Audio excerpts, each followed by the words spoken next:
బాగుందండి, చాలా బాగుంది, వెరీ గుడ్. మేబీ నాకు తెలిసి ఈ మూవీ సంక్రాంతి కూడా వచ్చి ఉంటే బాగుండేదేమో. అసలు కొంచెం ఎక్కువ మంది వాచ్ చేసేవాళ్ళు. కొత్త స్క్రిప్ట్, కొత్త టేకింగ్, అంత కొత్త స్క్రీన్లో అంతా బాగుందండి, బాగా తీశారు. నేను అసలు ఏమీ ఎక్స్పెక్ట్ చేయలేదు, డైరెక్ట్ మూవీకి వచ్చాను. నాకైతే బాగా నచ్చింది. అసలు ట్రైలర్ కూడా చూడలేదు, డైరెక్ట్ మూవీకి వచ్చాను. చాలా బాగుంది, కొత్త మూవీ, కొత్త స్క్రిప్ట్.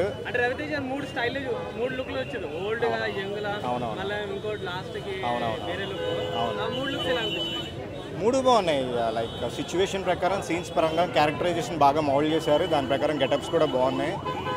ఒక్క మాటలో చెప్పాలంటే తెలుగులో ఒక కొత్త movie, routine concepts, routine item songs అని అవి చూస్తుంటారు కదా, మేబీ వాళ్ళకేమైనా ఎక్కకపోవచ్చు, కానీ కొత్తగా చూద్దాం అనుకునే వాళ్ళకైతే ఖచ్చితంగా నచ్చుతుంది. అంటే బీయింగ్ మూవీలో BGM, action scenes, Raviteja acting, picturization కూడా బాగుంది. అండ్ స్క్రీన్ ప్లే కూడా బాగుంది. బట్ నాకు తెలిసి అందరికీ ఎక్కకపోవచ్చు.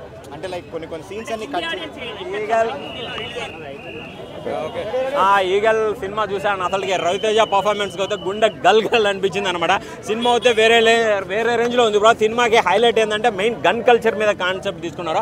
ఆ కాన్సెప్ట్ అయితే చాలా బాగా నచ్చింది అనమాట. కొన్ని సీన్స్ కానీ, ఆ ఫైట్ సీన్స్ కానీ చూస్తూ ఉంటే అసలుకి మనకి హాలీవుడ్ రేంజ్లో ఉంటుంది బ్రో. ఆ చేజింగ్లు కానీ అసలు ఎక్కువ మొత్తం గన్నుల మీదే ఉంటుంది అనమాట సినిమా. అదైతే చాలా బాగుంది. అసలు మెయిన్ అనుపమ పరమేశ్వర్ కానీ జర్నలిజం క్యారెక్టర్ చేసింది, అది కానీ పీక్స్ అనే చెప్పొచ్చు. తన ఫ్రెండ్ క్యారెక్టర్ చేసిన నవదీప్ అయితే ఎరగదీశాడనే చెప్పొచ్చు.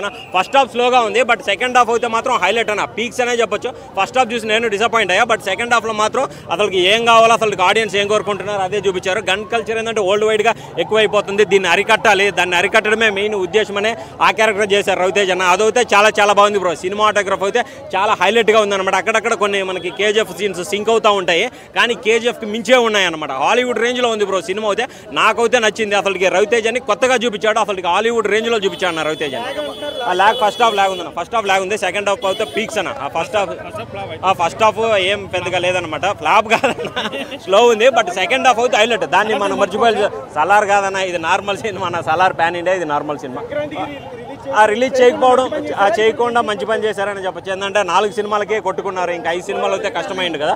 బట్ లవ్ స్టోరీ చాలా కొత్తగా ఉంది. అంటే ఎలివేషన్స్ అనవసరంగా, ఇంకా అసలు అనవసరం ఎలివేషన్ అన్ను లేదు అసలు. సినిమా ఫస్ట్ హాఫ్ అయిన తర్వాత సెకండ్ హాఫ్ స్టార్ట్ అయిన తర్వాత ఉంటుంది, ఇంకా గూస్ బంప్స్ వస్తూ ఉంటాయి ప్రతి ఒక్కరికి. బ్యాక్గ్రౌండ్ స్కోర్ కొట్టారు, ఇంకా అదైతే మర్చిపోయింది అంతే. లాస్ట్ స్క్రోలింగ్ వస్తున్న పేర్లు వస్తున్నప్పుడు కూడా బ్యాక్గ్రౌండ్ స్కోర్ అదిరిపోయింది. ఇంకా అసలు ఈ సినిమా పాన్ ఇండియా కాదు, పండగకి రిలీజ్ అయి ఉంటే మొత్తం థియేటర్లు అన్ని మిగతా వేరే సినిమాలని ఖాళీ. ఇంకా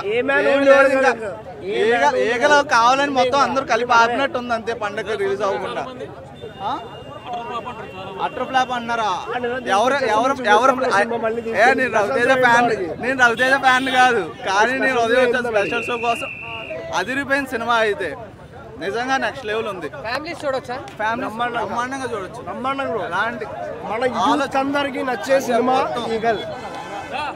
ఈగల్ మించి ఇప్పుడైతే సూపర్ అండి. Nice look. యాక్చువల్లీ అన్నీ బాగున్నాయండి. ఏది ఎవరు ఇది చూడకూడదు, ఈ ఏజ్ వాళ్ళు చూడకూడదు అన్నది ఏం లేదు. Everyone can watch it. Story line please see అండి, ప్లీజ్ సీ. నేనేం చెప్పను.